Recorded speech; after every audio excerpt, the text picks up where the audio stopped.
Hi, welcome to Ed Talk today.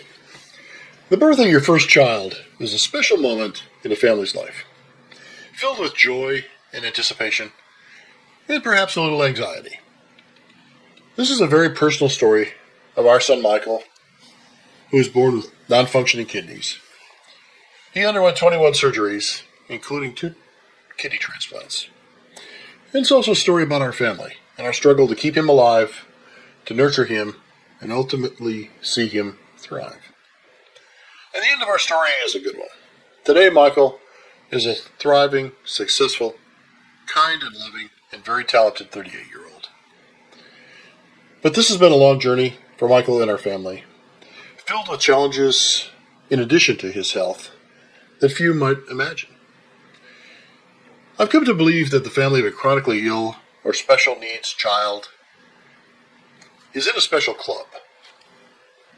And unless one belongs to that club, one will never really understand. So today I'm going to share our journey.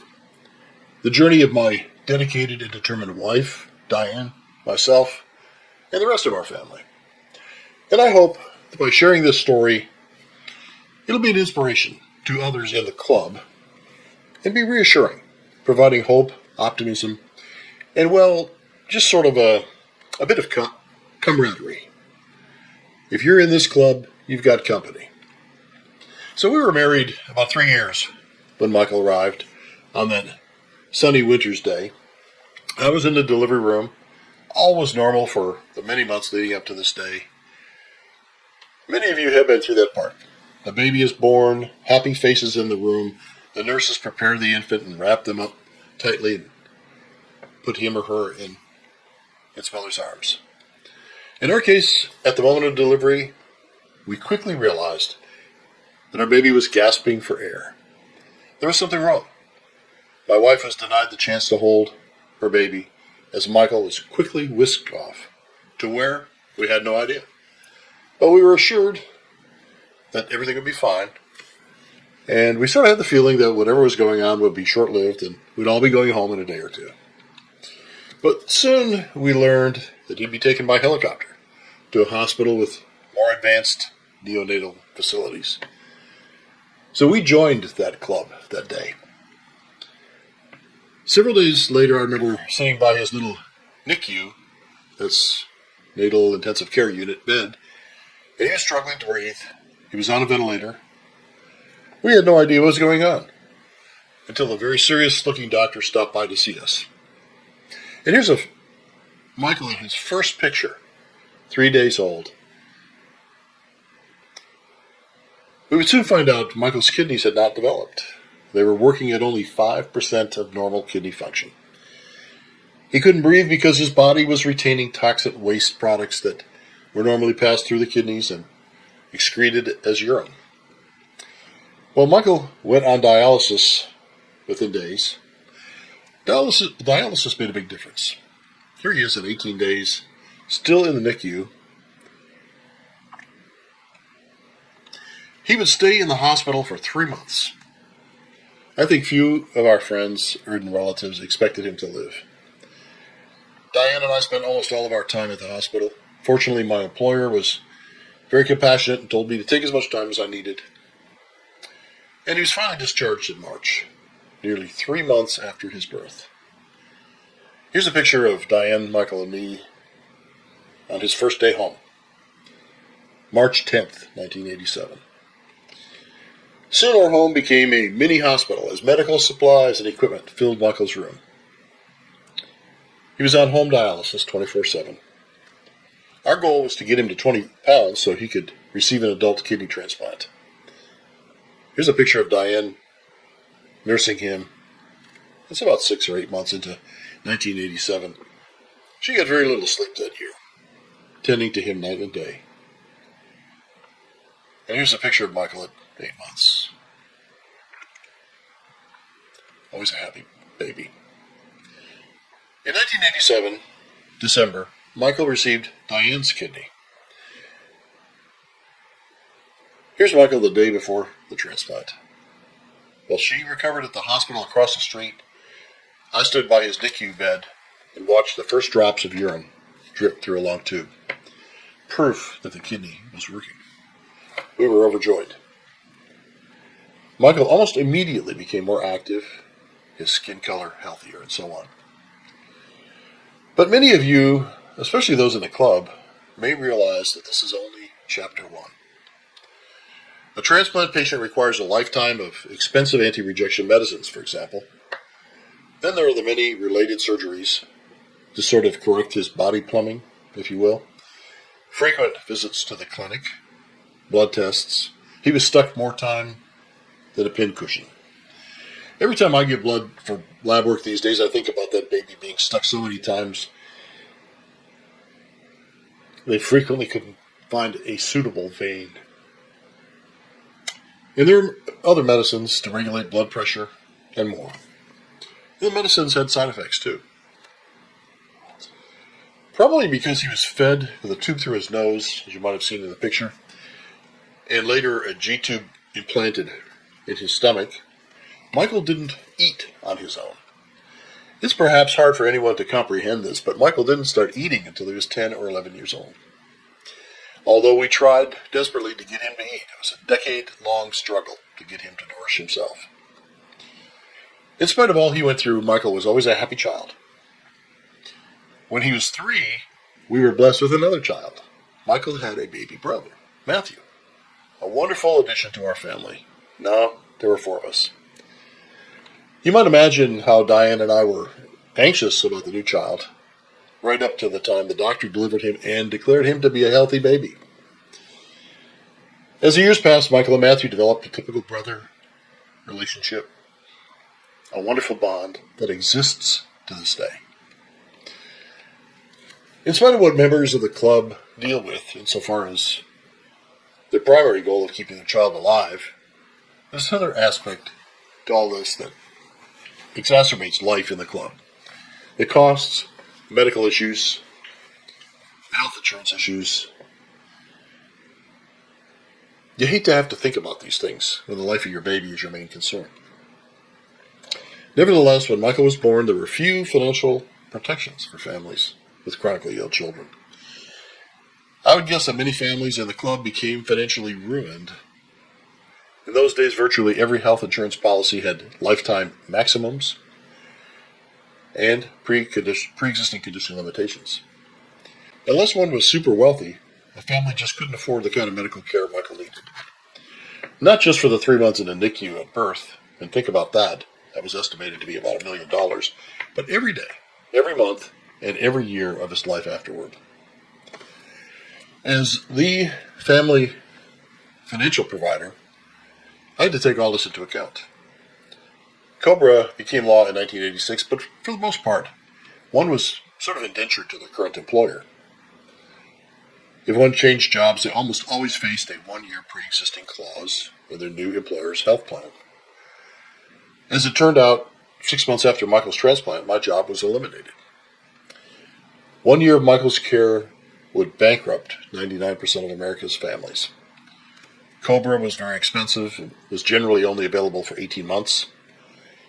Outside of employer group plans, there were private conversion health plans, which we ultimately found to be a useless ripoff. We back-calculated that many years later. At one time, we were carrying four separate health insurance policies. Somehow we managed. Here's me and my 2 boys, circa 1992, I think. In spite of this, while I worked, Diane created a wonderful family environment with love, structure, and traditions. Looking back, I'm sure she had her hands full with Michael's special care and her homemaking responsibilities. Because Michael still refused to eat on his own, and due to his many setbacks and additional surgeries, we once estimated that she slept at the hospital overnight with Michael for approximately 600 nights. It's pretty close to 2 years worth of nights at the hospital. Oftentimes we needed to send Matthew to spend a week with his grandparents or other relatives so I could work and Diane could sleep at the hospital. So that weighed heavily on us too. Our relatives were very supportive, especially her mother. who came for long visits. Diane's mother was a saint during these difficult times. But we got a huge break in 1996 when the president signed into law the Health Insurance Portability and Accountability Act of 1996, otherwise known as HIPAA. Many of you have probably heard that term. And while there are several provisions in this law, one was particularly of interest to us, and it was the portability aspect. That is, if one was fully insured and met pre-existing conditions with their current employer, their future or next employer's plan freed them from a new pre-existing waiting period. This was tremendous news for me, who had juggled for years to keep health insurance coverage on Michael and for our family. As a consequence, I was able to ultimately leave my job and start my own business. To me, this was answered prayer, and the business turned out to be a huge success. But soon, other issues emerged. In 1997, the next year, we were told that Michael's beloved kidney, the one that came from Diane, and had served him so well for 10 years, was in the stage of chronic rejection. We'd always lived with the fear that this was a possibility. Now his labs were showing poor results, and he would need another kidney. I guess I should clarify something here about kidney transplants. We're all born with two kidneys, but we can live with one. Sort of like God built us with a spare part. So when Diane donated a kidney to Michael, she still had one well-functioning kidney, and she's healthy with good kidney function to this very day. Fortunately for our family, we're blessed with a very large and compassionate family, and live-related donors make for the most reliable transplants. So several family members stepped up and volunteered to be a donor without hesitation. It turned out that one of Michael's uncles was a perfect match, and that second transplant occurred in 1998, and Michael still lives with good kidney function 27 years later. Anti-rejection medicines are better now, and while it's always a concern, we don't anticipate the need for another kidney transplant down the road. This picture is Michael at age 11 with his new kidney donor, his uncle. I won't mention these relatives by name in this video, but we're eternally grateful for their kindness and willingness to be Michael's kidney donor. There's one more thing I should mention that I feel affects the lives of parents with chronically ill children, those in the club. And that's the cruelty of other children towards someone who suffers from any adverse physical health condition. Michael's always been a kind, outgoing, and friendly person. Yet during some periods, he was intentionally bullied or picked on. And during these times of his rejection and transplant, when he was about 11, he was probably the worst. The 6th, 7th, 8th graders. His deteriorating condition, the meds, his physical limitations caused him to appear different and to make him more insecure. And mean-spirited classmates seemed to take pleasure in ostracizing him. Painful for him, painful for his parents. If you're in the club, you know what I'm talking about.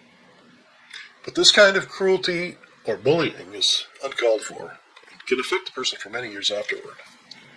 Cruelty or bullying is, in my opinion, handled much better today than it was just a decade or two ago. It has gained better visibility. And we all know, whether directly affected or not, we should all be keen to ending this kind of behavior. So understandably, I'm leaving a lot of details out. I guess for the more thorough story, you would need to read the book. Spoiler alert, there is no book. But here's several pictures of Michael today. Today, you'll be pleased to know that Michael has earned both undergraduate and graduate degrees. He has a very rewarding and satisfying career. He's also a gifted pianist and plays piano regularly for our church and other churches and events. He's smart, he's happy. He's overcome many obstacles and climbed many mountains. Much of his success is due to his faith in God, our strong family, and the many prayers received over the years. So this is the message to other members in the club. There are others out there who know your pain, your struggles, your heartaches. Wherever you are on this journey, know that you are not alone. And for those on the sidelines, please help where you can. Whether it's being an organ donor, preventing bullying, or just showing compassion, whatever, you'll be appreciated. So that's my personal story for today. Thanks for watching. Please share any comment, or share your story in the comments. Love to hear them. I read them all. And I'll see you next time on Ed Talk Today.